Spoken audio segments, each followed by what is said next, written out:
Think मेरा station, हाँ मेरा स्टेशन आ गया।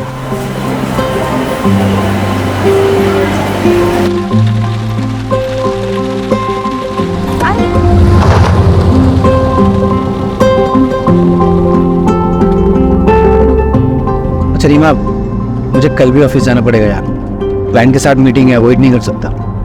अजीत, पहले तुम हफ्ते में 2 बार जाते थे, अब तुम हर दिन घूमने जाते हो।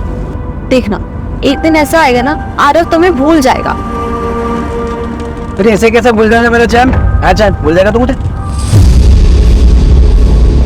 यार रीमा, तुमको पता है काम थोड़ा बढ़ गया है, 1-2 महीने की बात है, नया नया कॉन्ट्रैक्ट मिला है, 1-2 महीने में सेटल हो जाएगा यार, डोंट वरी। और कल इसका वैक्सीनेशन है, क्या मैं अकेले जाऊं? कल ही? तुम्हें याद भी नहीं? अब ठीक है, मैं ऑफिस में बोल के मैं कल ब्रेक ले लेता हूँ।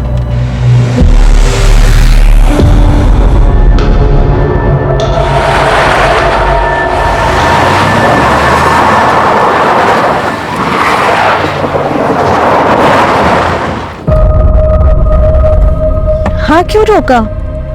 छोटा सा काम है, आता हूँ। कहाँ जा रहे हो? आ रहा हूँ।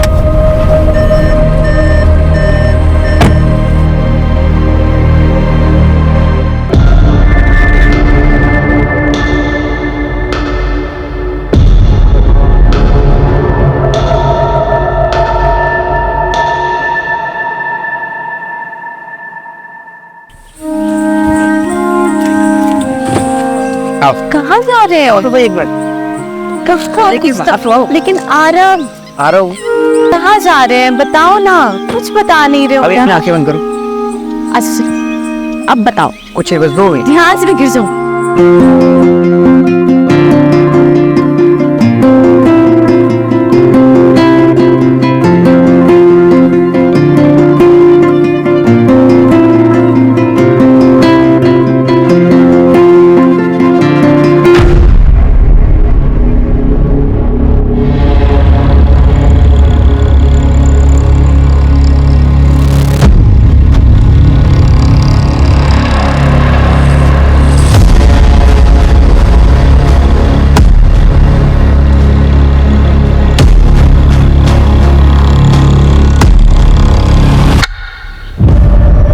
अच्छा सुनो ना, आसपास कोई वॉशरूम है क्या? वॉशरूम जाना था। वॉशरूम इसके पीछे है शायद। अच्छा मैं हूँ। मैं आता हूँ। नहीं, तुम आरव के साथ बैठो, मैं आती हूँ। श्योर। हाँ। संभाल के जाओ।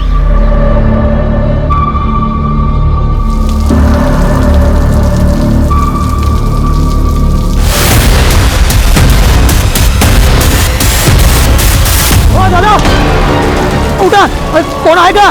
दादा दादा क्या कर? दादा दादा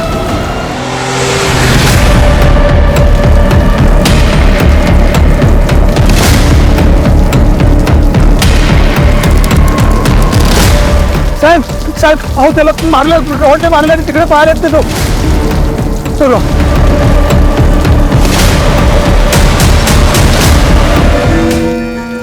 सर, ये सुदामा है, आई विटनेस, यही नौकरी करता है। क्या देखा तुमने, सबको बताओ।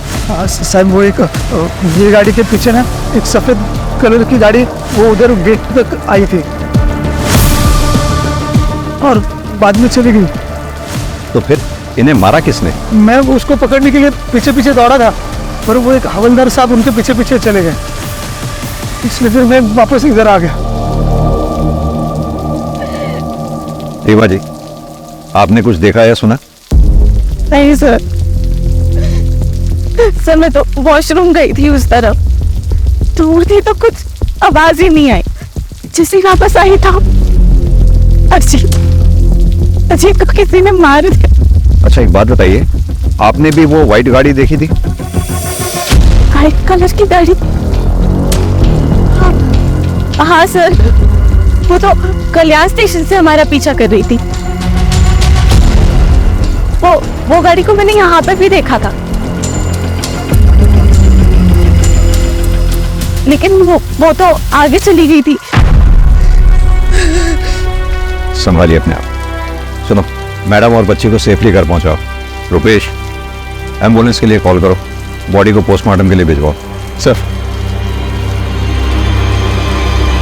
रुपेश, कल्याण स्टेशन से लेके यहाँ तक रास्ते में जितने भी सीसीटीवी हैं उनकी फुटेज चेक करो। क्या पता वो कार किसी कैमरा में कैप्चर हुई हो। और पता करो ये अपने पुलिस स्टेशन में कौन सा कांस्टेबल था जो यहाँ ड्यूटी पे था। ऐसा कौन सा कांस्टेबल है जो क्रिमिनल के पीछे भागा तो सही और गायब हो गया।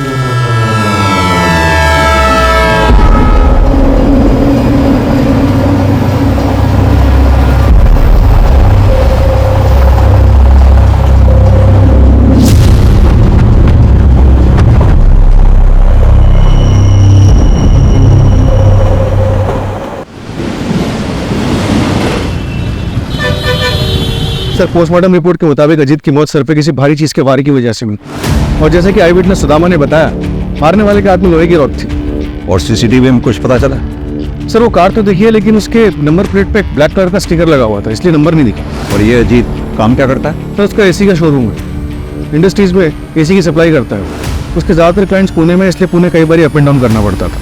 पुणे में उसका ऑफिस विमान नगर में। ऑफिस में कोई दुश्मनी वाला एंगल? नहीं सर, ऐसा कोई एंगल सामने नहीं आया। उस कांस्टेबल के बारे में पता चला जो क्राइम लोकेशन पे देखा गया था, जो क्रिमिनल के पीछे भागा था? पता कर रहे हैं सर। ये जो कोई भी है जरूर अजीत के मर्डर के इरादे से ही आया होगा, क्योंकि अजीत के पास से कुछ चोरी नहीं हुआ। डेफिनेटली ये पर्सनल एंगल ही है। अजीत की फैमिली में कौन कौन है? सर, अजीत की माँ बचपन में ही गुजर गई थी। उसके बाद उसके फादर सुनील पाटिल ने दूसरी शादी की, सविता पाटिल के साथ। कौन कर सकता है ऐसा मेरे बेटे के साथ? उसने तो कभी किसी का कुछ बुरा भी नहीं किया।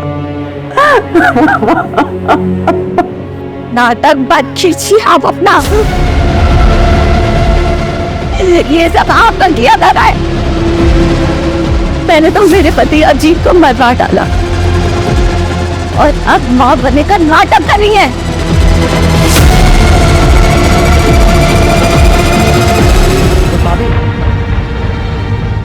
बहू सदमे में इसलिए ये सब बातें बोल रही है। अजीत भले ही मेरा सगा नहीं था, लेकिन वो मुझे अपने सगे से बढ़कर था। वो मेरा बेटा ही था। और जैसे हर घर में झगड़े होते भाइयों के, वैसे ही अजीत और शिव के भी झगड़े होते थे। शिव उठ, आज तुझे वैसा तो ऑफिस जाना था ना, चल जल्दी, बोले ट्रेन मिस होगी। नहीं भैया, आज नहीं, कल लेट आया ना तो नींद पूरी नहीं हुई है। अरे ऐसा कैसे चलेगा तेरा? ग्रेजुएशन कंप्लीट हो गया है तेरा, या तो बिजनेस ज्वाइन कर या तो आगे की पढ़ाई पूरी कर। 6 महीने से तो घर पे पड़ा हुआ है, या तो सोता रहता है तो पार्टी करता है। क्या रे तेरा लेक्चर देने का बोलना है क्या? भाई है ना, भाई बन के रहे, बाप बनने की कोशिश मत कर। शेर, ये तू कैसी बातें कर रहा है? वो तेरे भले के लिए बोल रहा है ना, और तू उसके साथ इतनी बदतमीजी से बात कर रहा है। माफी मांगो उससे। कहाँ जा रहा है तू? दोस्त के घर पे सुकून से सोने। रे शिव, बहुत है कि तेरी मनमानी। रेडी हो और ऑफिस चल। आज कहूँ ना कुछ माला। जाऊ दे अजित, विनाशकाली विपरीत बुद्धि। पर ये आई जितना अच्छा बनने की कोशिश कर रही है ना, उतनी अच्छी वो है नहीं। वो नाटक कर रही है। उन्होंने कभी भी मेरे पति अजीत को अपना नहीं माना था। शेर, किधर जा रहा है? जा मेरे कमरे में जाके सो जा। अरे जा ना। अंदर तो बहुत नाटक कर रही थी तू। करना पड़ता है, प्रॉपर्टी में हिस्सा नहीं चाहिए क्या? और तेरा भी गुस्सा ना थोड़ा कम ही रख, समझ लिया? वो सिर्फ प्रॉपर्टी के लिए सारा नाटक करती है। तो क्या आपको लगता है कि प्रॉपर्टी की वजह से ये लोग अजीत का मर्डर करवा सकते हैं? हाँ सर, बिल्कुल। क्योंकि बाबा ने अजीत के नाम पे पूरी प्रॉपर्टी और बिजनेस कर दी थी, और बाबा ने अजीत को ये अथॉरिटी दी थी कि जब शिव पूरी तरीके से बिजनेस हैंडल करने के लिए रेडी हो जाएगा तब प्रॉपर्टी का बंटवारा कर सकते हैं। उन्होंने कभी भी शिव को सौतेला भाई नहीं माना, हमेशा दिल से अपनाया है। लेकिन शिव ने अजीत को कभी भी अपना परिवार नहीं माना, और इन सब चीजों का नतीजा आपके सामने है सर।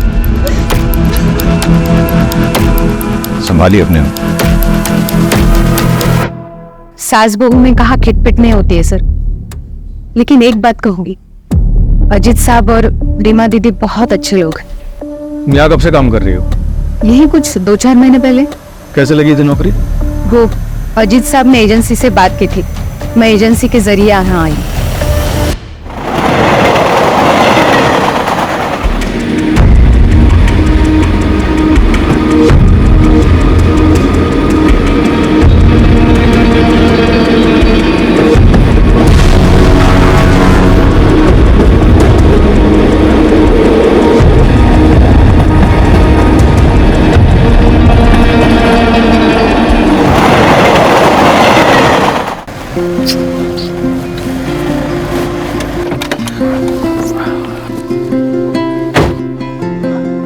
वंदना, मैं क्या बोल रहा था, चलो ना 2-3 दिन के लिए कहीं घूम के आते हैं। ये जो कांस्टेबल देखा गया था जो क्रिमिनल्स के पीछे भागा था, उसका कुछ पता ही चल रहा है। ऐसा कैसे हो सकता है? उस दिन वो ड्यूटी पे था, भले ही किलर्स को ना पकड़ पाया हो, लेकिन उसे आसपास के पुलिस स्टेशन या फिर कंट्रोल रूम में रिपोर्ट तो करना चाहिए था।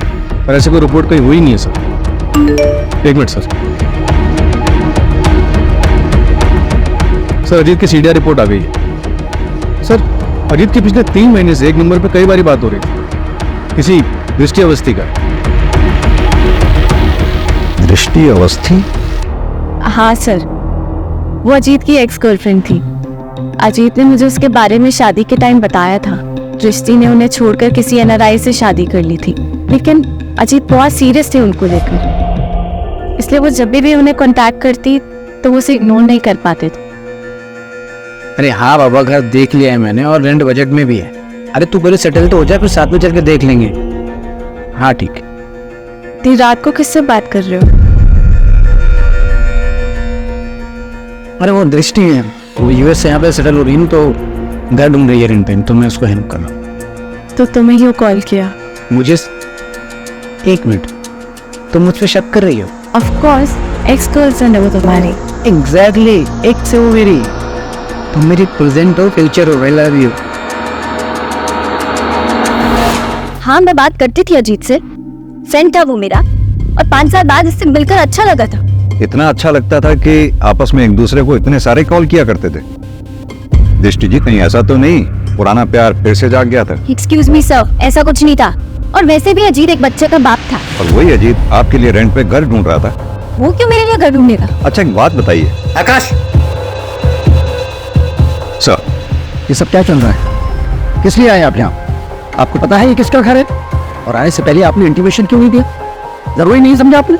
सर, कुछ नहीं, बस रूटीन पूछताछ करनी थी सर। हो गई आपकी पूछताछ? जी।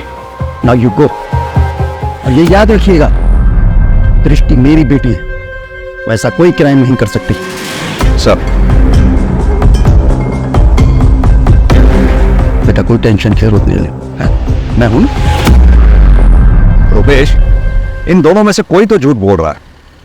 ये रीमा जरूर इनसिक्योर फील कर रही होगी सर।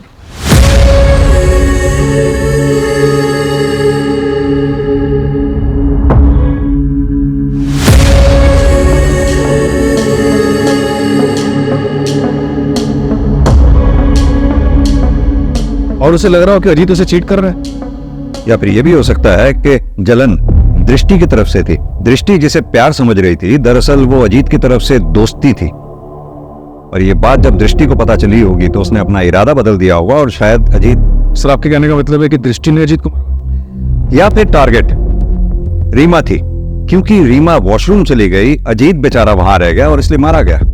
एक काम और करो, ये अजीत की सौतेली मां सविता, शिव और दृष्टि, इन सब के मोबाइल की लोकेशन चेक करो। पता करो घटना वाले दिन क्या ये क्राइम लोकेशन के आसपास थे। ये दृष्टि डीसीपी सर की बेटी है। अगर ये दृष्टि इस केस में इन्वॉल्व है तो उसने अपने सारे ट्रैक्स बखूबी क्लियर किए होंगे और इस काम में उसने जरूर किसी की मदद ली होगी। क्राइम लोकेशन से गायब हुआ कांस्टेबल।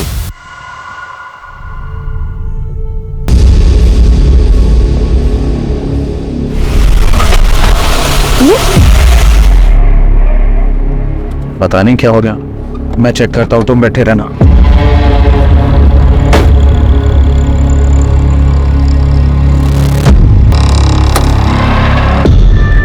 क्या हुआ नीलेश?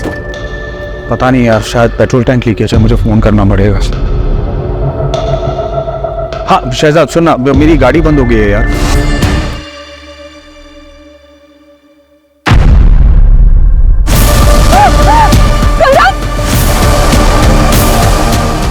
क्या हुआ? नीलेश, करण नहीं है गाड़ी में।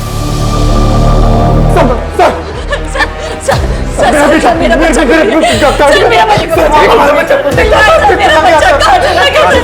आराम से बताइए क्या हुआ आपके बच्चे को? सर, हम लोग लंच करके वापस आ रहे थे, मेरा बच्चा पीछे गाड़ी में था।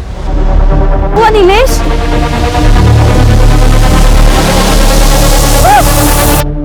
कुछ देखा आपने? सर मैंने कुछ नहीं देखा।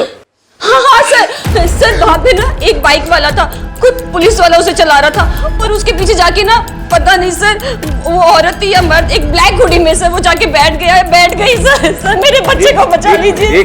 आपने कहा कोई पुलिस वाला बाइक चला रहा था? हाँ सर, हाँ। उसकी यूनिफॉर्म कैसी थी? कुछ नोटिस किया आपने? कुछ भी स्टार्स नोटिस किए हो, शूज नोटिस किए हो, बेल्ट नोटिस की हो, किस कलर की थी, कुछ भी? आपकी तरह तो वर्दी नहीं थी उसकी। देख के बताओ। नहीं। हाँ सर इसकी जैसे थी, सर ऐसी बंदी थी सर, तो इसकी जैसे सर बंदी थी। बच्चे की डिटेल्स ले लो, आप इनको डिटेल्स दे दीजिए। आप फिक्र ना करें, बच्चे को ढूंढने की पूरी कोशिश करेंगे।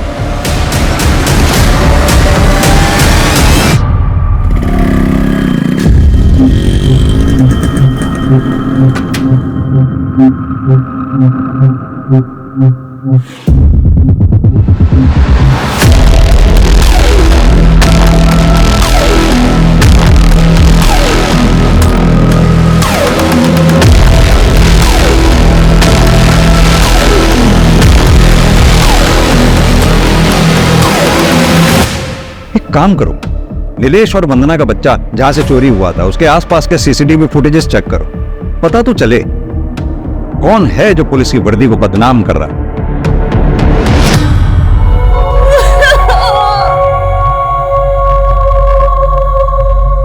तो पहले चाहिए था ना बच्चा, चला गया ना मेरा कैरेट। कहाँ होगा, कैसा होगा? मैं माँ हूँ इसकी, वो तो बस काम की वजह से थोड़ा परेशान रहती थी, पर मैं अपनी करण की बिना मैं नहीं रह सकती, मैं नहीं रह सकती। नीलेश मुझे ब्याह करने ला के दो, नीलेश मुझे ब्याह करने ला के दो, प्लीज ला के दो, प्लीज मुझे मेरा ला के दे दो।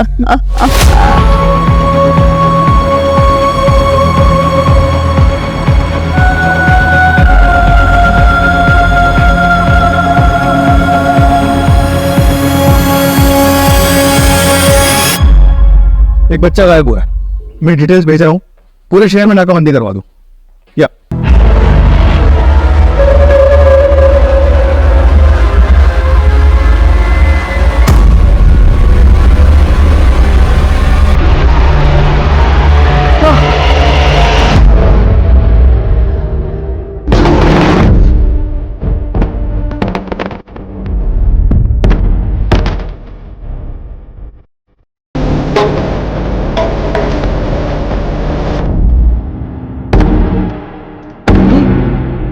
तो क्या कर रहा है? तू यहाँ क्यों आई है? जो टांग अड़ाने में बहुत मजा आता है ना। तुझे पता है ना टांग अड़ाने वालों के साथ क्या होता है? नहीं पता? तो चला मैं तुझे मंदिर छोड़ता हूँ। अरे रहने रे, राय नहीं आई दे मुझे। आई गर्ल, अरे काय झालं? काय नाही। अरे इधर अरे ये बघ पूरा लाल हो गया, सोई नहीं आ रहा है इसमें। अरे कुछ नहीं हुआ रे बाबा, सन मंदिरला उशीर होणार। अरे 2 मिनट थांब 2 मिनिट। अरे थांब ना 2 मिनिट आई।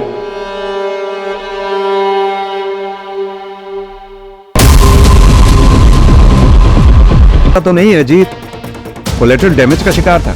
मेरा मतलब क्रिमिनल बच्चा चुराने आया हो। क्या बे साले? वो मैं क्या कर रहा है? हाँ, कितने का टारगेट था और तूने क्या किया? क्या फायदा तेरी इस वर्दी का? हाँ, मैं कोशिश तो कर रहा हूँ, 2-3 नजर में है भाई, जल्दी कुछ करता हूँ मैं। देख इस महीने अगर 10 का टारगेट पूरा नहीं किया ना तूने, तो मैं तुझे काट डालूंगी, और अगर मैंने तुझे माफ भी कर दिया ना, तो बबीता तुझे माफ नहीं करेगी। तेरे साथ साथ तेरे पूरे परिवार को भी वो काट डालेगी।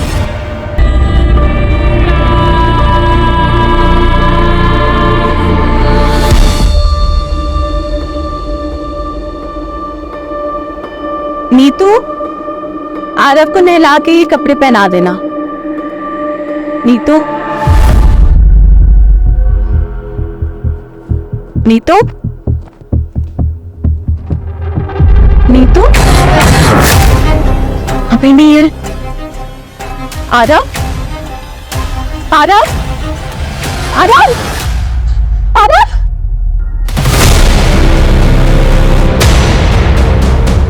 आरव,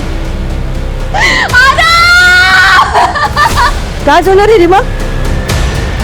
काय झालं रे? हा?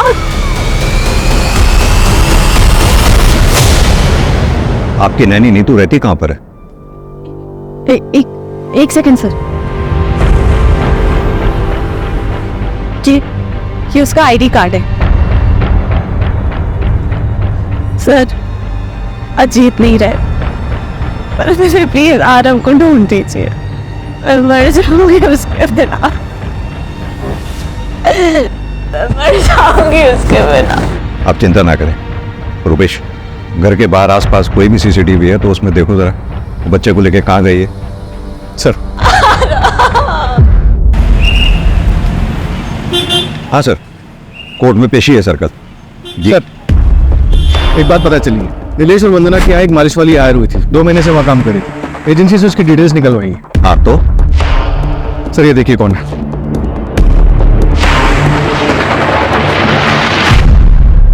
ये तो नीतू है। अजीत और रीमा के यहाँ जो बच्चे आरव की नैनी थी, तो ये 2 अलग अलग जगहों पे अलग अलग नाम से काम कर रही थी। मतलब नीतू बच्चा चोर है। लग तो ऐसे रहा सर।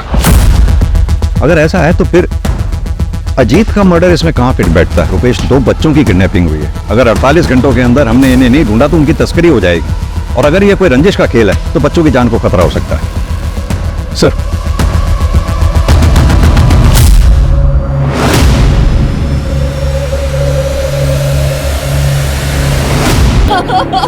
क्या कर रहे हो वंदना?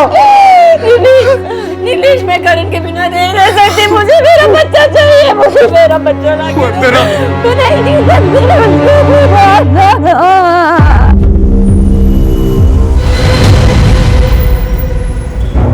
बॉडी को पोस्टमार्टम के लिए भेजो। उन लोगों को पता चल गया होगा कि हम नीतू के जरिए उनके चाइल्ड ट्रैफिकिंग गैंग तक पहुंचने वाले हैं। उन लोगों ने नीतू को मारकर बीच के लिंक को तोड़ दिया।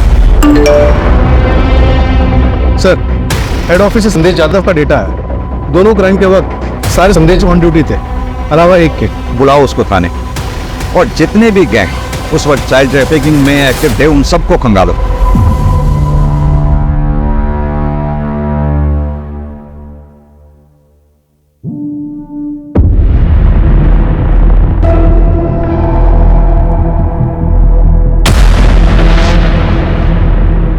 क्यों चुराया ये बच्चा? सर ये मैं नहीं हूँ सर। सर मैं बच्चा क्यों चुराऊंगा? सर मैंने ऐसा कुछ नहीं किया सर। नेम प्लेट दिखाई दे रही है, नाम पढ़ो ध्यान से। संदेश यादव। करेक्ट। सर ये कोई दूसरा संदेश यादव भी हो सकता है, या फिर किसी ने मेरे नाम की झूठी नेम प्लेट बना के ये कांड किया हो। जिस दिन ये बच्चा गायब हुआ, डिपार्टमेंट में जितने भी संदेश यादव नाम के हेड कांस्टेबल हैं सब ऑन ड्यूटी थे, सिवाय तुम्हारे। और यही नहीं, अभी 1 हफ्ता पहले अजीत पाटिल नाम के आदमी का मर्डर हुआ, वहां भी आई विटनेस का यह कहना है कि उसने तुम्हें वहां देखा था। सर वो आदमी झूठ बोल रहे हैं सर। सर मैं ऐसा क्यों करूंगा? और मैं पिछले 15 दिनों से मेडिटेशन सेंटर में था सर। हमें तुम्हारी लीव एप्लीकेशन और मेडिटेशन सेंटर के डॉक्यूमेंट्स चाहिए होंगे, और अपनी ये वर्दी यहाँ जमा करवा दो मेरे पास। मैं तुम्हारे सीनियर से बात कर लूंगा। सर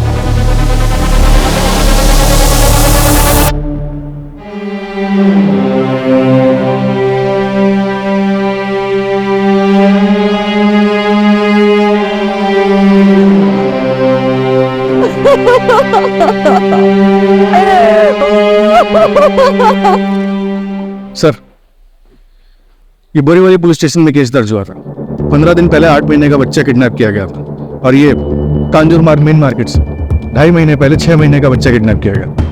ये नाला सोपारा से 1 महीने पहले 6 महीने का बच्चा किडनैप किया गया था। सर इस तरह से पिछले 3 महीनों में 20 बच्चों को किडनैप किया गया। इन सारे केसेस में कोई भी रैंसम की कॉल नहीं आई, और इन सारे केसेस में फैमिली ने हाल ही में नैनी को हायर किया था। एजेंसी से? हाँ सर, लेकिन अलग अलग एजेंसी से, और सबके बैकग्राउंड भी चेक किया लेकिन कुछ मिला नहीं। हो सकता है कि ये लोग फर्स्ट टाइम ऑफेंडर्स थे, या फिर ये भी हो सकता है कि आज तक कभी पकड़े नहीं गए, कि कोई क्रिमिनल रिकॉर्ड बने। इन सब में हमारे पास सिर्फ एक ही नाम था, नीतू, जिसे मारकर उन्होंने वो लिंक भी तोड़ दिया। जिसकी लास्ट लोकेशन कल्याण स्टेशन थी। कल्याण स्टेशन? यही सोच रहा था मैं रुपेश कि बच्चे जब भी किडनैप होते थे या ऐसे किस्से होते थे तो शहर में हर जगह नाकाबंदी लगा दी जाती थी, सभी police station checking point create कर देते थे। फिर ये लोग बच्चों को लेके इतनी चालाकी से इतने क्लीनली कैसे निकल जाते थे? क्या मोड ऑफ ट्रांसपोर्ट रहता था इन लोगों? जाहिर सी बात है फ्लाइट तो पॉसिबल है नहीं, उसमें चेकिंग होती है। बाई रोड ये लोग जा नहीं सकते क्योंकि शहर में हर जगह चेकिंग पॉइंट से नाकाबंदी लगा रखी थी। अब बची ट्रेन। ट्रेन में इतनी चेकिंग नहीं होती, उसमें आसानी से बच्चों को यहां से वहां ले जाया जा सकता है। और अब तुम बता रहे हो कि नीतू के फोन की लास्ट लोकेशन भी कल्याण स्टेशन थी, मतलब कल्याण स्टेशन से बच्चे ट्रांसफर हो रहे हैं। हमें पता चला है कल्याण जंक्शन से बच्चों की तस्करी हो रही है। सर आपको जो मदद चाहिए बताइए, अगर ऐसा हो रहा है तो हम सबके लिए जिम्मेदारी है। हमें पूरे स्टेशन के सारे प्लेटफॉर्म्स के सीसीटीवी फुटेजेस चाहिए होंगे। और हाँ, हो सकता है औरतें बच्चों के साथ हो। कोई भी औरत अगर आपको बैग के साथ या बच्चे के साथ दिखती है फौरन ट्रैक करो। सर मैं अरेंज करवाता हूँ। Thank you.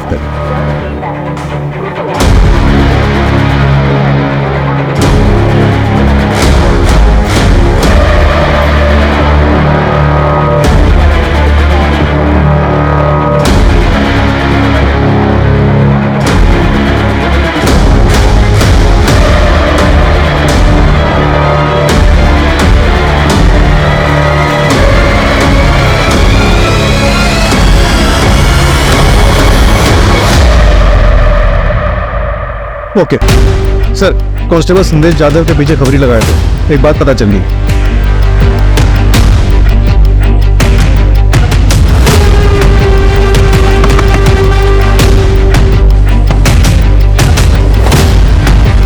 सर आप यहाँ पे? हाँ, हम यहाँ पे। Sir please.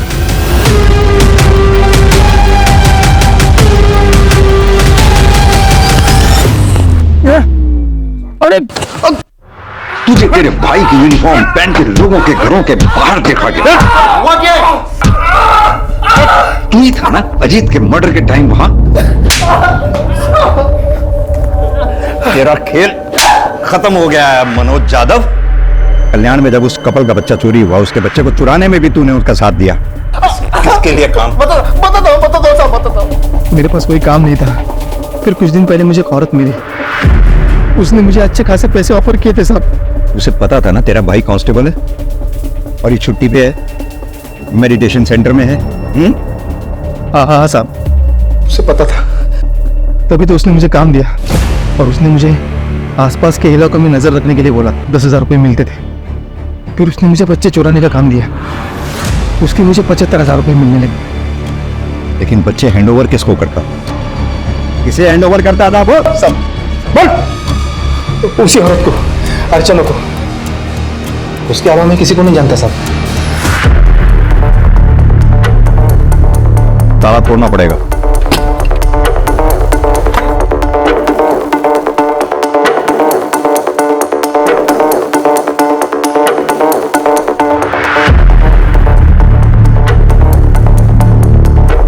रुपेश, पूरा घर छान मारो।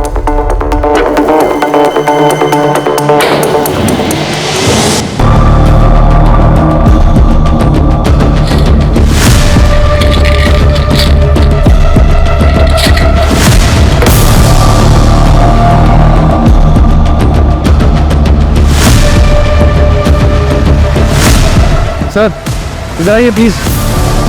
हाँ रुपेश, ये देखिए।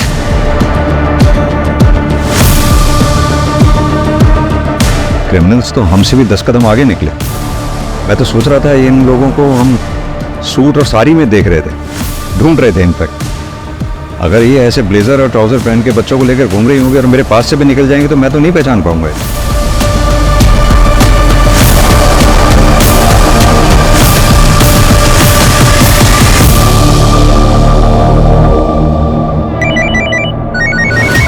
सर, जिस औरत का हुलिया बताया था आपने हमें, सीसीटीवी में वैसी औरत दिखी है। वो औरत अभी अभी हैदराबाद वाली ट्रेन में बैठी है, बोगी नंबर S8 में। ट्रेन 2 घंटे पहले निकल चुकी है। पूना रेलवे स्टेशन पे जीआरपी को इन्फॉर्म कर दो, हमारी पुलिस टीम वहां पहुंच रही है। Okay sir.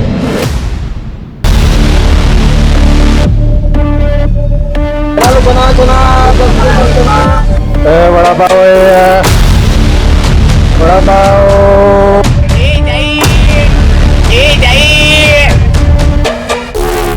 Ticket please.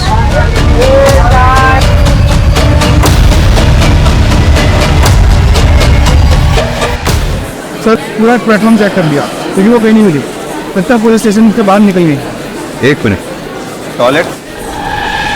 हटो। हेलो, कौन है? Sorry madam.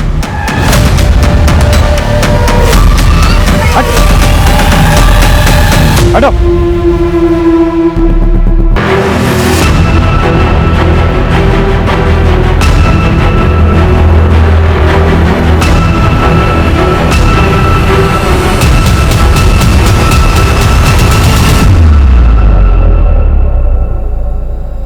हमें ये तो पता चल गया तुम लोग बच्चे कैसे चुराते थे, ट्रैफिकिंग कैसे करते थे।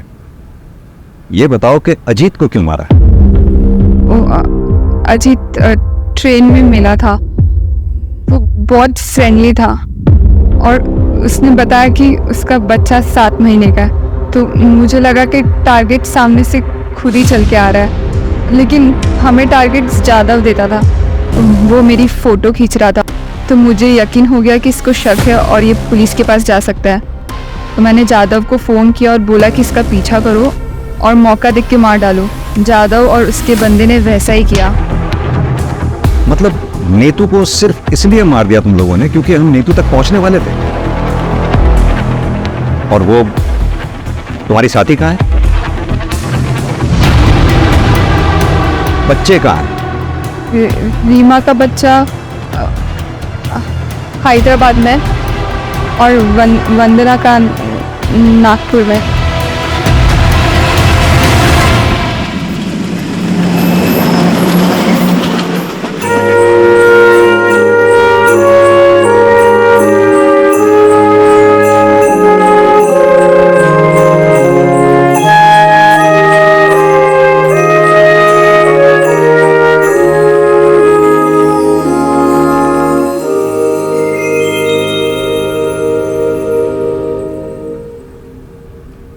वंदना के बच्चे को तो हमने बचा लिया, लेकिन रीमा का बच्चा अभी भी हैदराबाद में है। उसकी तलाश जारी है।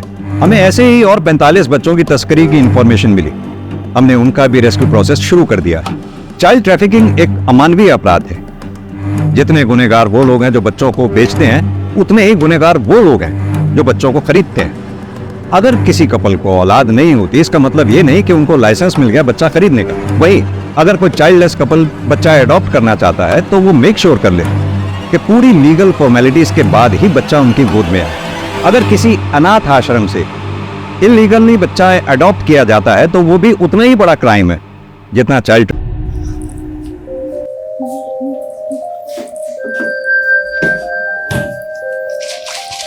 दीदी, सिर्फ 15 दिन रह गए आपकी शादी को और मम्मी पापा को तो देखो, इन्हें लगता है कि शादी के बाद आपका नया जन्म होने वाला है। और तुझे क्या लगता है? मुझे डर लग रहा है। मैं तो मम्मी पापा की आइडल डॉटर नहीं बन पाई, और आपकी किस्मत पता नहीं आपके साथ क्या खेल खेलने वाली है। चिंता मत कर, सब अच्छा होगा। और तुझे भी कुछ नहीं होने दूंगी मैं, ठीक है? जग गई तू? हाँ मम्मी, साइकिलिंग के लिए जा रही हूँ। अच्छा सुन ना, हाँ, घर जरा जल्दी आ जाना, 11 बजे तक हमें जयपुर निकलना है। और तुझे पता है तेरी शादी का लहंगा रेडी हो चुका है, और बाकी की जो शादी की शॉपिंग बची है ना, आज जयपुर में कर लेंगे। ठीक है, पर आप एक काम करो, आप मेघा को ले जाओ। हम दोनों की चॉइस सेम है। मुझे नहीं जाना मम्मी, प्लीज। हाँ मेघा? हाँ दीदी। हाँ तो ठीक है ना भाई, तुम और मेघा जयपुर चले जाओ। आज मैं और वर्षा शांति से चेस का मैच खेलेंगे, ठीक है ना?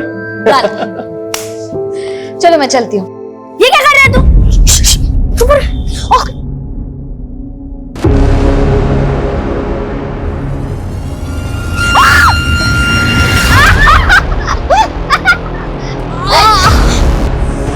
सॉरी दीदी, ये सब विहान ने।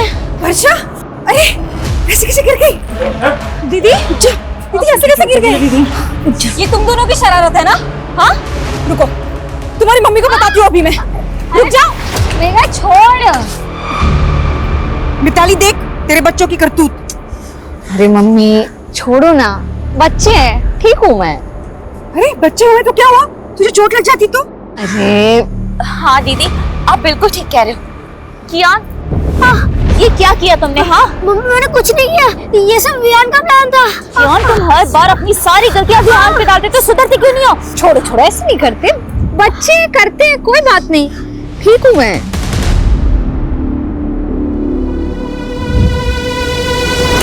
अरे चैंपियन, क्या हुआ? मैंने तुम्हें सेव कर लिया था ना, तब भी गुस्सा हो? वर्षा दीदी, मैं आपसे गुस्सा नहीं, ये सब वियान की और स्मार्टनेस है।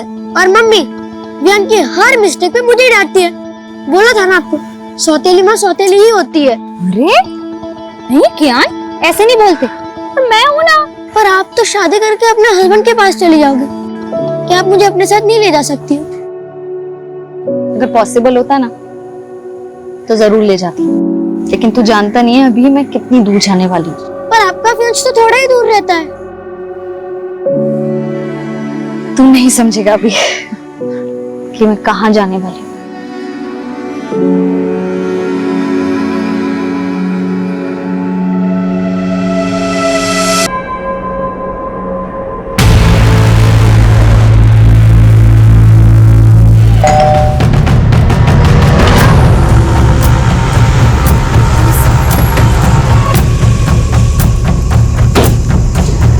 जी मैडम। आप ही ने कॉल किया था? जी मैडम, हम लोग जगदीश भाई साहब के पड़ोसी हैं और इनकी मेट सुबह जब काम पे आई तो इसी ने सबसे पहले सब कुछ देखा। ये जगदीश की फैमिली में और कौन कौन है? अब जगदीश भाई साहब की पत्नी और उनकी छोटी बेटी, वो दोनों कल जयपुर गए थे वर्षा की शादी की शॉपिंग के लिए। देख के लग रहा है जैसे घर में लूट भी हुई है, खींच के निकाली गई। तो शायद उंगली में अंगूठी होगी, निकलने रही होगी तो उंगली काट गई। और उनके गले में चेन का आप लोगों को शक है किसी पे? कौन जगदीश और उनकी बेटी को इस तरह से मार सकता है? नहीं मैडम, हमें तो इस बारे में कोई अंदाजा नहीं है। पर आप तो पड़ोसी है ना, रात को शोर झगड़ा कुछ तो सुना होगा आपने। नहीं मैडम, ऐसी तो कोई आवाज नहीं सुनी हमने। सर फोर्स्ड एंट्री के तो कोई साइन नहीं दिख रहा है, लग नहीं रहा है कि कोई जबरदस्ती घर में घुसा। कहीं ऐसा तो नहीं है कि एंगल पर्सनल है और इसे लूट की शक्ल देने की कोशिश की गई है? एक काम करो, घर अच्छे से स्कैन करवाओ और फोरेंसिक बुलवाओ। सब सर, जगदीश की पत्नी और छोटी बेटी कल रात जयपुर में थे, रास्ते में पहुंचते होंगे। ठीक है सर, ये देखिए,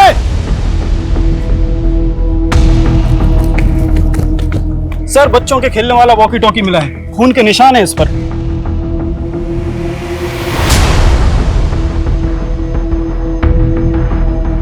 घर में कोई बच्चा भी है? नहीं सर, ऐसा तो कुछ पता नहीं चला।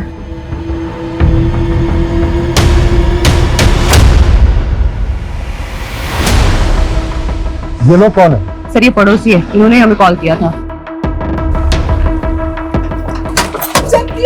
अरे रुकिए, रुकिए, दो कॉल दो, रुकिए, दो कॉल दो। सर हमारे बच्चे। सर हमारे बच्चे गायब हैं। आपके बच्चे गायब है मतलब? सर हमारा बड़ा बेटा कियान और छोटा बेटा विवान दोनों घर पे नहीं है। एक मिनट, अभी तो आप दोनों यहीं पे थे, तब तो आपने कुछ बताया नहीं था, और अभी अचानक से आपके बच्चे भी गायब हो गए? सर वो वॉकी टॉकी हमारे बच्चों का है सर, उसको जैसे ही देखा कुछ समझ नहीं आया तो उन्हें देखने घर चले गए सर, लेकिन वो घर पे नहीं है सर। एक मिनट, वॉकी टॉकी आपके बच्चों का तो यहाँ कैसे है? सर यही समझ नहीं आ रहा है सर, सुबह सुबह ही हम दोनों यहाँ आ गए थे, हमें लगा बच्चे अपने कमरे में सो रहे होंगे, लेकिन वो घर पे नहीं है सर। हमें कुछ समझ में नहीं आ रहा सर, आप हमारे बच्चे ढूंढ के दीजिए। सूरज, एक बार फिर घर अच्छे से चेक करो। Quick sir.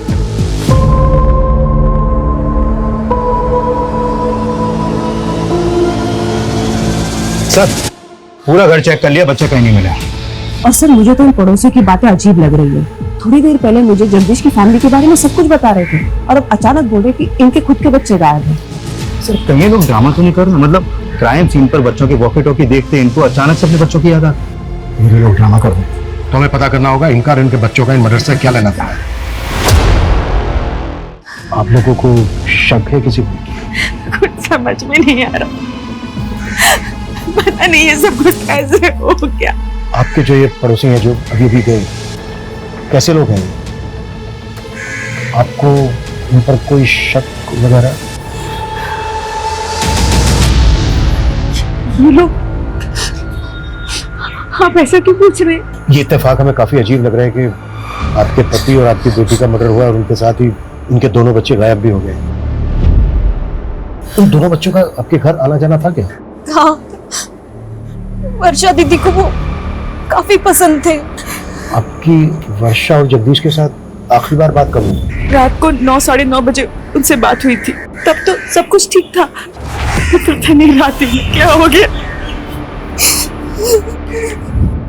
मैडम यही कियान और रियान का रूम है, रात को दोनों यहीं सोए थे। आपने रात में आखिरी बार कब देखा था बच्चों को? रात को 10:30 बजे वो बिस्तर पे चले आते हैं। मैं खुद उन्हें यहाँ सुला कर गई थी। उसके बाद सुबह 7 बजे जगदीश भाई की मेड ने आकर हमें जगा दिया और उसके बाद हमें बच्चों को देखने का मौका ही नहीं मिला। लेकिन आपके बच्चे ऐसे कैसे गायब हो सकते हैं? भैया आप लोग हमसे कुछ छुपा तो नहीं रहे? नहीं मैडम, हम आपसे कुछ नहीं छुपा रहे। पता नहीं हमारे बच्चे किस हालत में। प्लीज हमारे बच्चों को ढूंढ के दीजिए। सर, इन दोनों बच्चों का कहीं कुछ पता नहीं चल पा रहा है। आस पड़ोस में ऐसा कोई भी विटनेस नहीं मिला है जिसने बच्चों को या फिर किसी संदिग्ध को यहाँ पर देखा हो।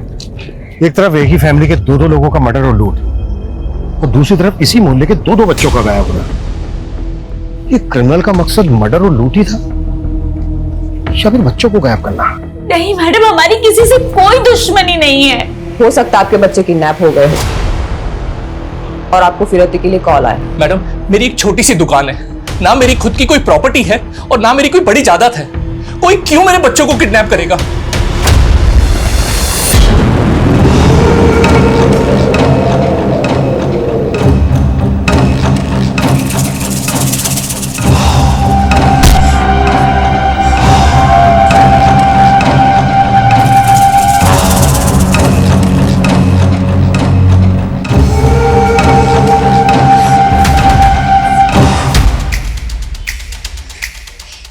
सुन, तूने मेरे पापा और बहन को मारकर बिल्कुल भी अच्छा नहीं किया है। बहुत सह लिया मैंने तुझे, बहुत।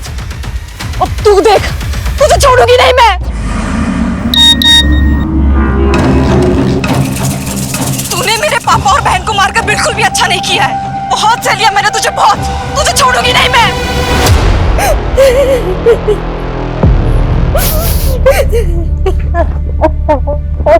वियान देखो मैं तुम दोनों के लिए क्या लाया हूं। वाह पापा, वियान बहुत बुरा है। पता है ये कैसे प्रैंक करने की बात करता था? अरे चुप चुप, मुझे बोलना अरे लड़ो मत। लड़ता तो वियान है। आज वियान की वजह से मम्मी ने मुझे मारा। तुम दोनों भी ना पापा दुकान से आने की शरारत करनी शुरू कर दी। चलो जाओ अपने कमरे में, चलो जाओ। ताली, कल किस बात पे मारा था तुमने कियान को? तुम जानते हो अभिषेक कि दोनों बच्चे कितने शरारती है।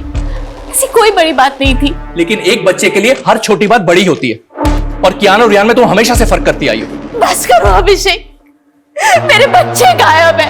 उनके बारे में पता करने के बजाय तुम मुझसे ऐसे फालतू सवाल किए जा रहे हो। मेरा दिल जानता है कि मैंने कियान को अपने सगा बेटा माना है हमेशा। सर मैंने कियान और रियान के पेरेंट्स के फोन सर्विलेंस पे डाल तो दिए, लेकिन सर लग नहीं रहा ये किडनैपिंग का मामला है।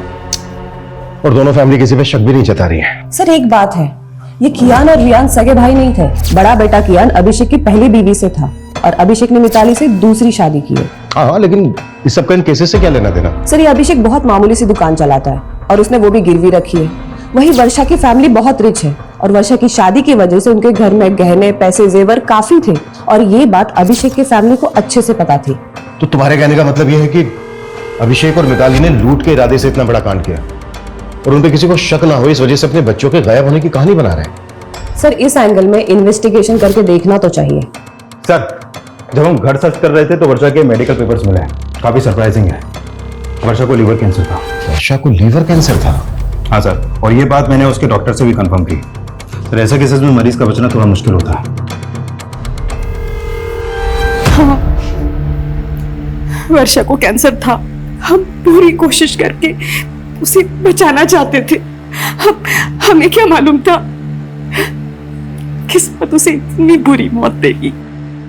ये वर्षा को कैंसर होने वाली बात आप लोगों को कब पता चली? वर्षा के रिश्ते से पहले या रिश्ते के बाद? डॉक्टर को जरूर कोई गलतफहमी हुई है।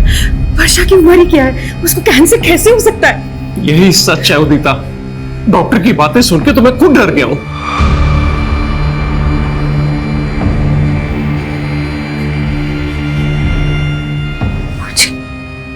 कैंसर है। अरे नहीं बेटा, वो डॉक्टर को जरूर कोई गलतफहमी हो गई होगी। तो ठीक हो जाएगी बेटा, तुझे कुछ नहीं होगा, तो ठीक हो जाएगी। हाँ वर्षा बेटा, तो बिल्कुल ठीक हो जाएगी। अभी तो हमने तेरी शादी कर रही है, तेरे बच्चों के साथ खेलना हमने। वर्षा तो ये शादी करना ही नहीं चाहती थी, पर हमारे गुरुजी ने कहा था कि अगर उसकी शादी हो जाती है तो उसका भाग्य उसके पति के साथ जुड़ जाएगा और उसको एक नया जीवन मिलेगा। लेकिन आपने वर्षा के होने वाले पति और उसकी फैमिली से वर्षा को कैंसर ही बात छिपाई। पर हमने नहीं सोचा था कि हमारी बेटी इस तरह हमें छोड़ के चली जाए। सूरज, यस सर, वर्षा के होने वाले पति और उसकी फैमिली की बैकग्राउंड पता करवाओ। सर, सवाल ऑब्वियस है, कहीं वर्षा के होने वाले पति और उसकी फैमिली को पता तो नहीं चल गया था कि वर्षा को कैंसर है? ये बात वर्षा की फैमिली ने उनसे छुपाई है। पर अगर ऐसा था तो रिश्ता तोड़ सकते थे क्या? इसके लिए वो दो मर्डर करेंगे? अब ये केस सिर्फ डबल मर्डर केस और लूटपाट का नहीं रह गया है, इसमें दो बच्चों के मिसिंग होने का मामला भी जुड़ गया है और हमारा चैलेंज भी दुगना हो चुका है।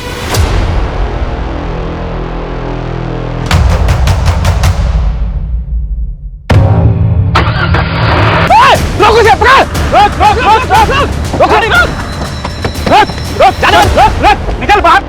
कहां भाग रहा है? निकल निकल। क्या हुआ? चल निकल। देर बात हाँ, पहले ये बता वो क्या है? क्या हो गया?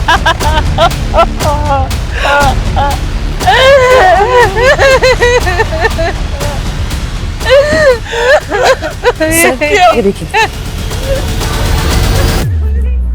सुबह से हमसे बोल रहे थे कि बच्चे गायब है, बच्चे गायब है, और यहाँ पे बच्चे की डेड बॉडी अपनी वैन के नीचे छुपा के रखी है। ये आप क्या बोल रहे हैं सर? मेरी कुछ समझ में नहीं आ रहा सर। लेकिन हमारी सबको समझ में आ रहा है। फिर घर में लूट की, और जब ये सब कुछ बच्चों ने करते हुए देख लिया तो फिर बच्चों को भी मार डाला। ये आप क्या बोल रहे हैं सर? फिर तूने अपनी वैन यहाँ पर छुपा के क्यों रखी है? मैं तो रोज ही गाड़ी यहाँ पार्क करता हूँ। जिसने भी मेरे बच्चे को मारा होगा जानबूझकर मेरी ही गाड़ी के नीचे बॉडी छिपा दी होगी। अब तेरी पोल खुल गई तो तू कहानी बना रहा है। मेरे एक बच्चे की लाश पड़ी है, मेरे दूसरे बच्चे का आता पता नहीं है, और अब हमें सुनाया जा रहा है हम हमारे बच्चे को क्यों मारेंगे? क्यों मारेंगे?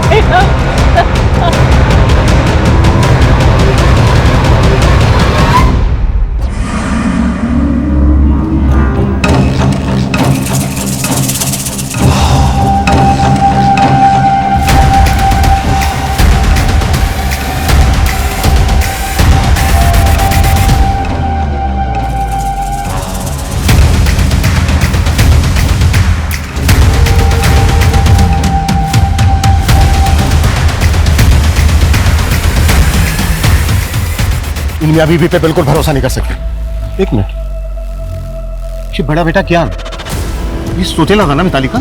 हाँ सर, सौतेले बेटे की लाश मिली है और सगे बेटे का कुछ पता ही नहीं चल रहा। तो पता करो।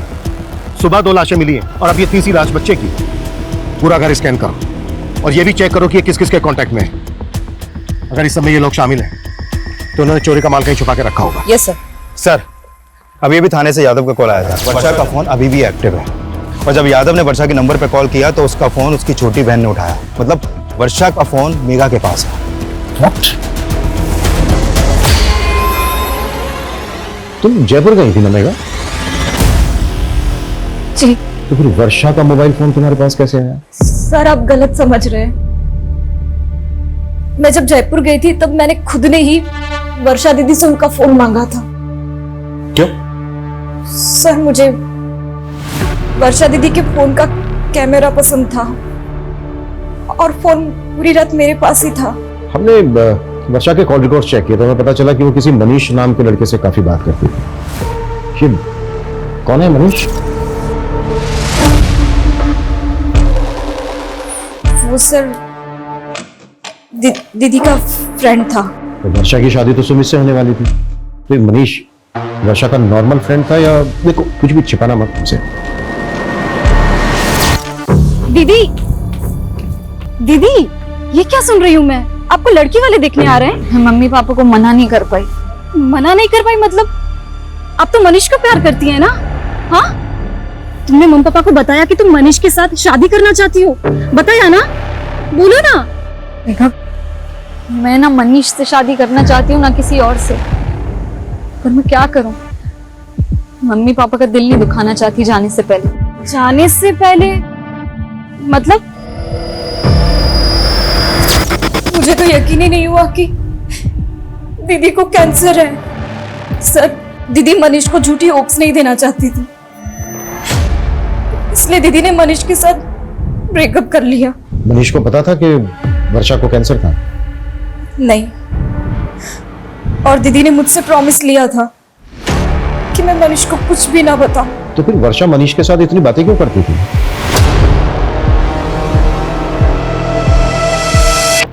मुझे मालूम था तू मुझे छोड़ ही नहीं सकता। अरे तू रो रहा है? तुझे तो खुश होना चाहिए कि अपना रिश्ता एक नहीं, दो नहीं, बल्कि 4 कदम आगे बढ़ गया है।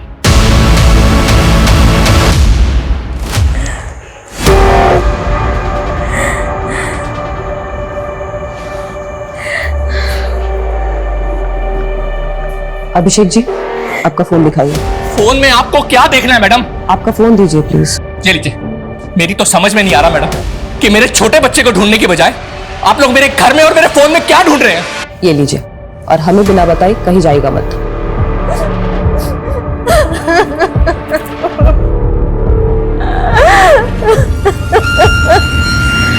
सर, मनीष का फोन कल रात वर्षा के घर पर ही एक्टिव था। हो सकता है कि वो वर्षा से बदला लेना चाहता हो, क्योंकि वर्षा उसकी बजाय किसी और से शादी करने वाली थी।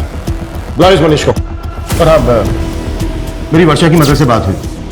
उनका कहना है कि पहले उनके साथ जयपुर वर्षा जाने वाली थी, लेकिन बाद में मेघा उनके साथ गई। मतलब अगर वर्षा जयपुर जाती तो उसके फादर के साथ वर्षा का नहीं, मेघा का मर्डर होता। पॉसिबल है। और सबसे अटपटा यह है कि मेघा जयपुर वर्षा का फोन लेकर क्यों गई? सूरज, कहीं कुछ ऐसा तो नहीं है कि इसके पीछे कोई ऐसी कहानी है जिसे अभी तक हम समझ नहीं पा रहे हैं?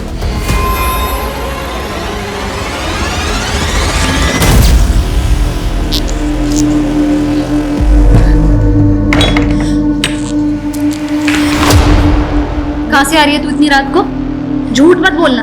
मैं रोज देख रही हूँ तू रात को ऐसे चोरी छुपे घर से बाहर निकलती है। चल क्या रहा है मेघा? वो दीदी,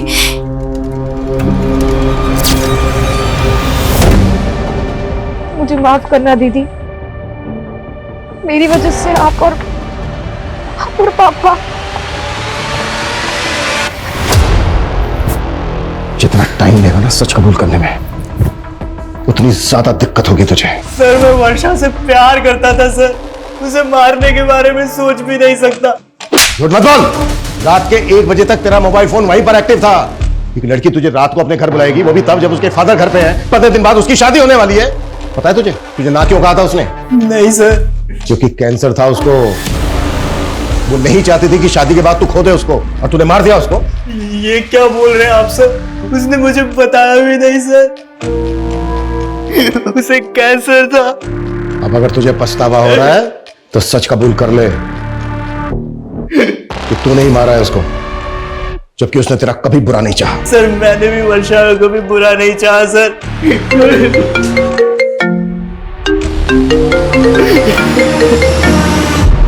हाँ सूरज सर, टॉन्क रोड के पास दूसरे बच्चे की लाश मिली है। What?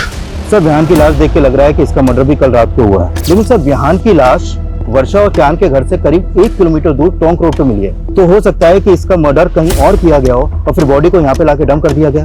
एक बच्चे की लाश मिली है अभिषेक की वैन के नीचे। अगर अभिषेक को ये सब कुछ करना होता तो वो दोनों बच्चों की लाशें डंप करता। सवाल ये भी है कि दोनों बच्चों के मदर्स का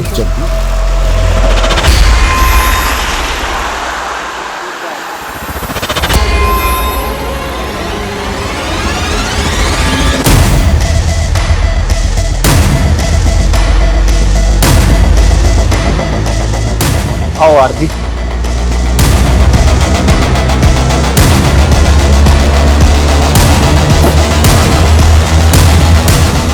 कल मैं पहले वर्षा से उसके घर पे नहीं मिला था।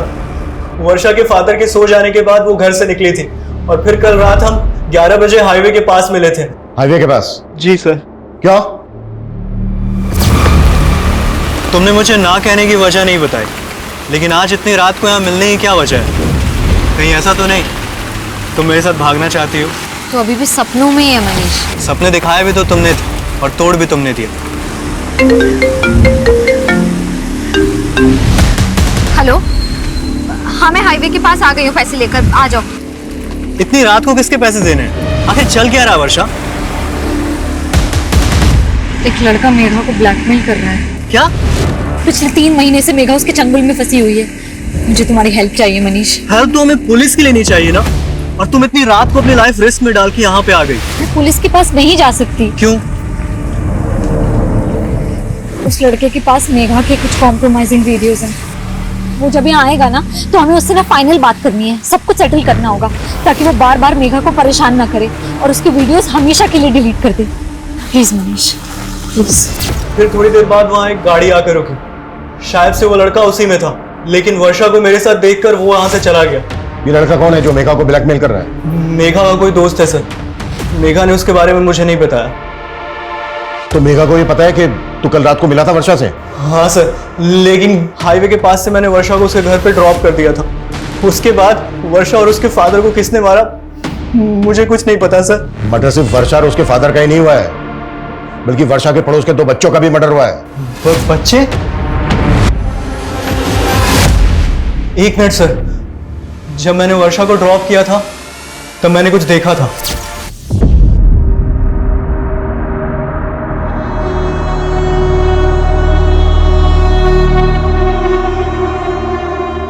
ये बच्चे थे?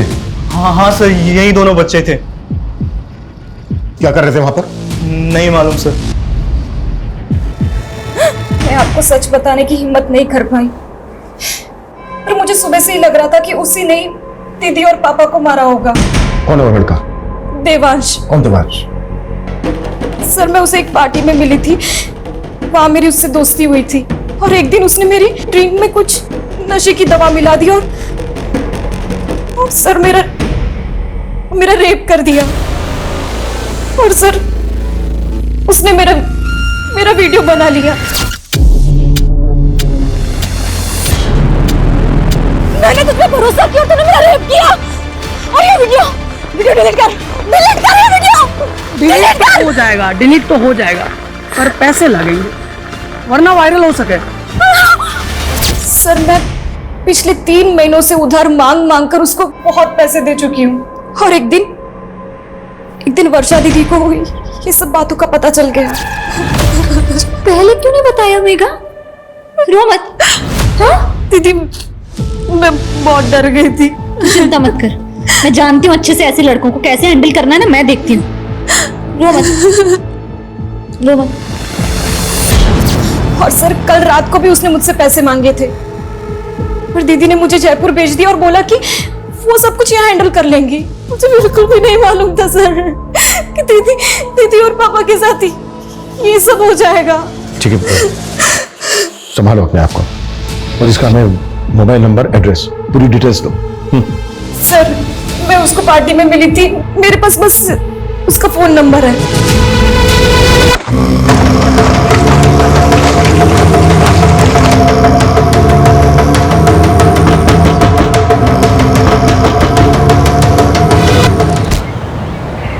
सर देवांश का नंबर आदर्श नगर के एड्रेस पर रजिस्टर्ड है, लेकिन उसका घर भी बंद है और उसका फोन भी। हमने उसका लुकआउट नोटिस जारी करवा दिया है। गुड सर, गौतम नगर में और एक फैमिली का मर्डर हुआ। व्हाट? हो क्या रहा है?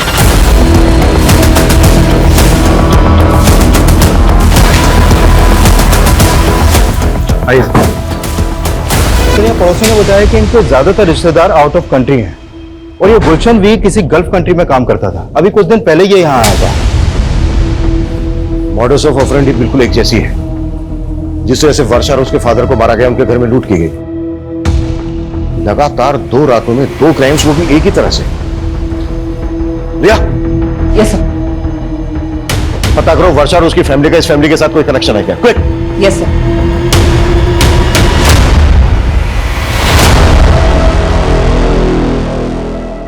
सब क्या आप पुराने गहने खरीदते हो? हाँ। कैसे गहने? सोने के। दिखाओ।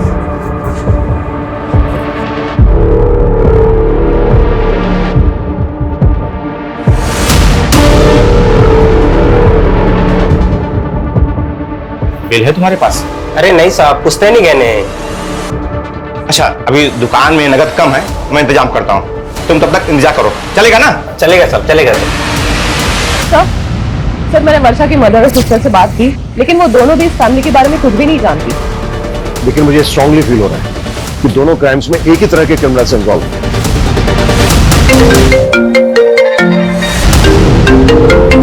हाँ बोलो सर, गणेशपुरा में एक आदमी एक ज्वेलरी शॉप पे कुछ गहने बेचने आया था। दुकानदार को उस पर शक हुआ तो उसने हमें फोन किया था। हमने उस आदमी को अरेस्ट किया है।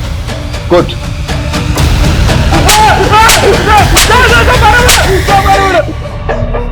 साहब मैंने चोरी नहीं करी साहब, आप बेवजह परेशान कर रहा हो साहब। झूठ बोलता है साहब चोरी नहीं करी साहब। अगर तूने चोरी नहीं की तो इतने महंगे गहने कहां से आए तेरे पास? साहब मैं कबाड़ा बेचता हूँ साहब, कबाड़ी खोज में इधर उधर गया था, मेरे को तो पड़े हुए मिले थे रास्ते में साहब। पड़े हुए मिले तुझे? पड़े हुए मिले? इतना बड़ा कांड करके बैठा है तू, और ये बोल। साहब मैं तो गरीब आदमी हूँ साहब, मेरे को तो बस रास्ते में पड़े ही मिले थे साहब। ये नौटंकी ऐसे नहीं भूलेगा।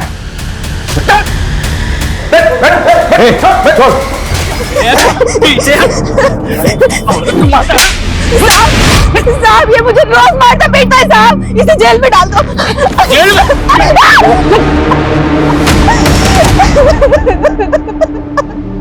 सर, इतना पिटने के बाद भी ये आदमी यही बोल रहा है कि इसे गहने रास्ते में पड़े मिले। पिछली 2 रातों में 2 फैमिलीज को टारगेट किया गया। झूठ बोल रहे हैं। सूरज एक काम करो, वर्षा की फैमिली से गहनों की पहचान करो। साहब छोड़ दो ना साहब, साहब अब नहीं मारूंगा अपनी बीवी को, साहब छोड़ दो ना, साहब छोड़ दो साहब, साहब साहब छोड़ दो ना साहब, साहब छोड़ दो ना साहब, साहब साहब चाय पिला दो साहब। चाय चाहिए साहब? इसको चाय पिला दो साहब और मुझे दारू पिला दो साहब। अरे तू चुप कर साहब, चाय ना दे सको तो कम से कम चद्दर दे दो साहब। साहब साहब चाय पिला दो साहब, ठंड लग रही है साहब, चद्दर दे दो। ये गहने देख के बताइए कि ये उन्हीं गहनों में से हैं जो आपके घर से गायब हुए? ये तो वर्षा की चेन कंगन और भाई है। झूठ बोल रहा है। दादा ताला खोल। कैसा? उन्होंने हमारी नींद खराब कर रखी और तुमने सोने दिया इसको? ऐसा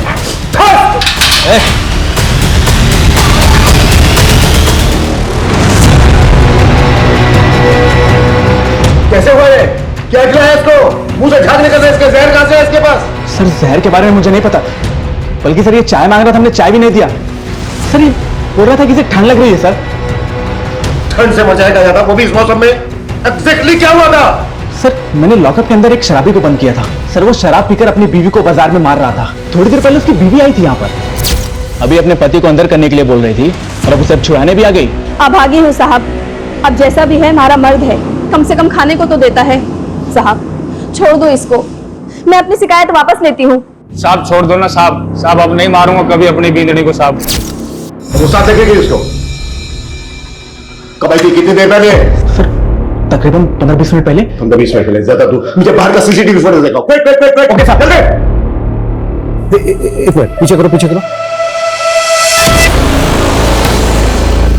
20 मिनट में इन दोनों की फोटो सभी बीट चौकी और पेट्रोलिंग टीम को भेजो। कैसे भी करके अंदर चाहिए मुझे।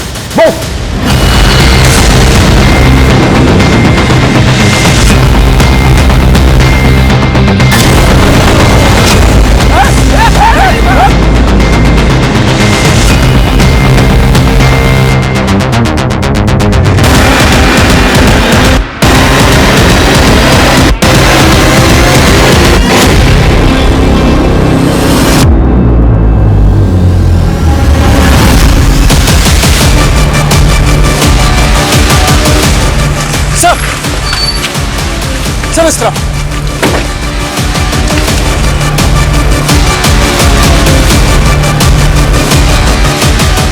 संजय उधर चेक कर। चल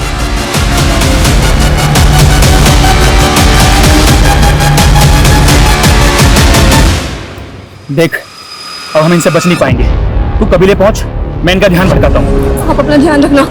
मैं ख्याल रखूंगा, तू पहुंच।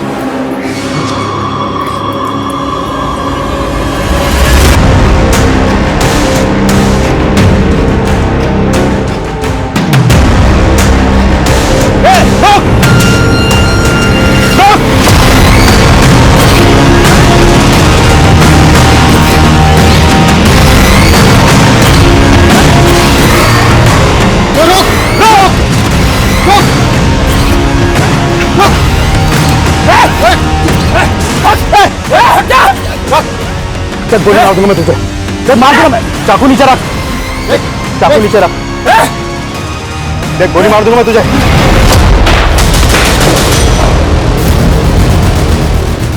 हमारी लापरवाही की वजह से इतने अहम गवाह ने हमारी कस्टडी में जान दे दी, दूसरी ने जेब काट ली। कर क्या रहे थे तुम लोग? सो रहे थे सबके साथ।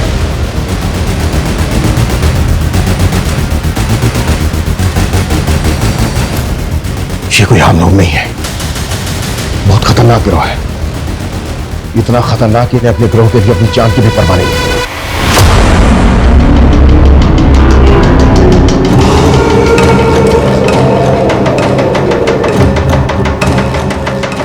सूरज, पता करो फिलहाल अपने एरिया में कौन कौन से गैंग एक्टिव है। सर उस आदमी के साथ जो औरत थी उसे वर्षा की मदर ने आइडेंटिफाई किया। सर वो 1.5 साल पहले उनके घर में एक मेड का काम करती थी। कौन है वो? एड्रेस क्या उसका? सर 1.5 साल पहले वो काम करती थी, इसलिए उन्हें बस उसका नाम याद है, कजरी। लेकिन सर मुझे नहीं लगता उसका नाम कजरी होगा। गुलशन की फैमिली से कोई कनेक्शन उसका? सर अभी तक तो ऐसा कुछ मालूम नहीं चला। ये किसी लूट मार करने वाले गैंग का काम है। इनका एक जैसा है वो। इस गैंग की कोई औरत या आदमी लोगों के घरों में काम करते हैं, उस परिवार की सारी जानकारी इकट्ठा करते हैं और फिर उसे लूट के लिए टारगेट करते हैं। सर एक बात मुझे समझ में नहीं आ रही है, ये कजरी ने 1.5 साल पहले काम करना बंद कर दिया था, फिर अचानक से मतलब सरप्राइजिंग नहीं है कि 1.5 साल बाद इन्होंने वर्षा की फैमिली को टारगेट किया। सूरज, इन सवालों का जवाब ढूंढने का टाइम नहीं है फिलहाल हमारे पास। हमें जल्द से जल्द ये पता लगाना होगा कि ये लोग किस गैंग से ताल्लुक रखते हैं। पिछली 2 रातों में इन्होंने 2 फैमिली को टारगेट किया है, हो सकता है आज रात ही किसी तीसरी फैमिली को टारगेट करें। उससे पहले हमें इन्हें रोकना होगा। Clear sir? क्या पता नहीं चला? सर कांस्टेबल यादव का अभी तक कुछ पता नहीं चला।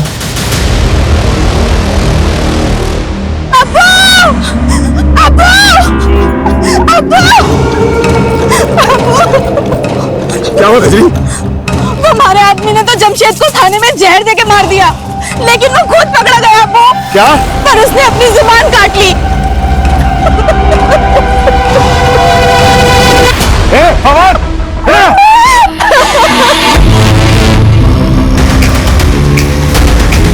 सुना तुमने? एक हमारा दामाद हुआ, गिरोह की पोल ना खुले इस वास्ते अपनी जबान काट ली। और एक तू है। पिछले 2 सालों में ऐसी जितनी भी लूट और मर्डर की घटनाएं घटी हैं, उन सब की रिपोर्ट मुझे मेरे टेबल पर चाहिए। चल से चल। यादव का कुछ पता चला? नहीं सर, एक टीम गई उस डायरेक्शन में, लेकिन अभी तक कोई अपडेट नहीं आया। उसकी फोन लोकेशन ट्रेस करवाओ क्विक। Okay sir. सर दोनों विक्टिम को लाठियों से पीटा गया था और दोनों के ही सर के घाव पर लकड़ियों के टुकड़ों के ट्रेसेस मिले और उसके ऊपर मस्टर्ड ऑयल थे। Mustard oil? हाँ सर। मैंने ऐसे गैंग के बारे में सुना है जो बॉडी पर मस्टर्ड ऑयल लगाकर लूट और मर्डर्स की घटनाओं को अंजाम पहुंचाता है। इस गैंग के लोग बॉडी पर मस्टर्ड ऑयल इसलिए लगाते थे ताकि इन्हें कोई पकड़ने की कोशिश करे तो ग्रिप ना बने। पिछले साल भरतपुर में इस गैंग के लोगों ने कई घटनाओं को अंजाम पहुंचाया, लेकिन सर इससे पहले तो अपने एरिया में ऐसी कोई वारदात नहीं हुई। आमतौर पर इस गैंग के लोग शहर के आउटस्कर्ट्स में आकर बच जाते हैं। आई थिंक 7 बारू नाम था इस गैंग का। सूरज, शहर का जितना भी भारी एरिया है सब जगह अपनी टीम भेजो quick. Sir Sanjay. Sir Yadav ji का फोन नेटवर्क में नहीं है। शिवगढ़ के जंगलों के पास उनका फोन लास्ट एक्टिव है। वारदातों को अंजाम पहुंचाया है। ये इस गैंग के समुदाय का एक छोटा सा टुकड़ा है जिसको हमने गिरफ्तार किया है। इस गैंग से जुड़े लोग आज भी हमारे शहरों में खुलेआम घूम रहे हैं।